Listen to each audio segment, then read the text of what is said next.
My name is Dennis Hogan, and I want to welcome you all here to Lone Elk Park. And what we're going to talk about is the buffalo. This animal could stand 6 feet tall at the shoulder. They can run as fast as a horse. They're very agile. They can move very, very quickly.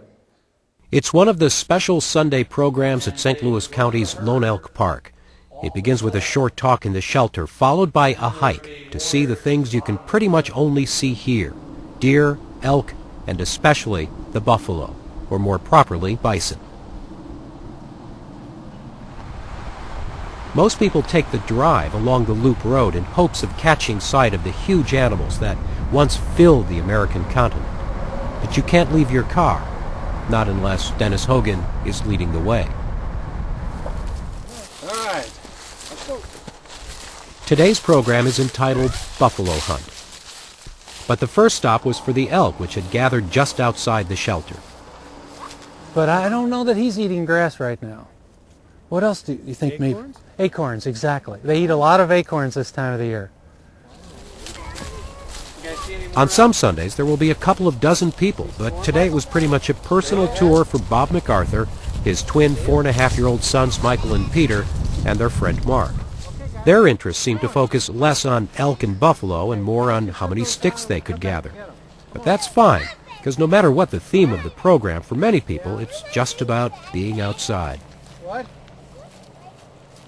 We'll do a couple of special programs a year, and we'll talk about the buffalo, how at one time it had great numbers, maybe as many as 70 million animals, and how they almost went extinct. So we'll talk a little bit about that, and then we want the people to kind of experience a little something different than what they're going to experience in their automobile.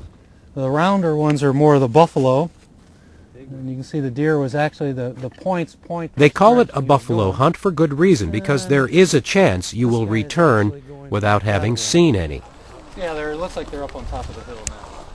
But you look straight up the top of the hill where you see the sky way at the top of that hill. Right up through there you see some dark objects. It looks like they're laying down. Do you see him, Michael? Do you see him, Mark? Right up there in between that tree? Even the Parks Department guide is only going to let you get so close to the buffalo, and he's only half joking when he gives his advice. And if I say run, run. The elk, though, will often hang around the parking lot and the picnic area.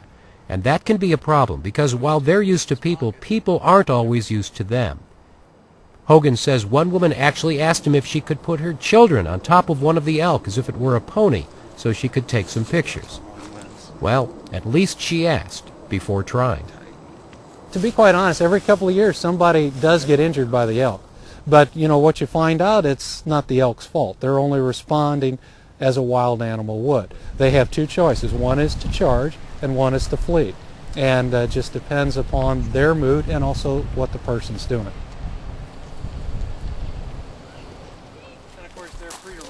And so today's buffalo hunt program at Lone Elk Park comes to an end. The visitors learned a bit about wildlife, got in a hike in fresh air, had a close encounter with the elk, a glimpse of the buffalo, and maybe best of all, a whole armload full of sticks.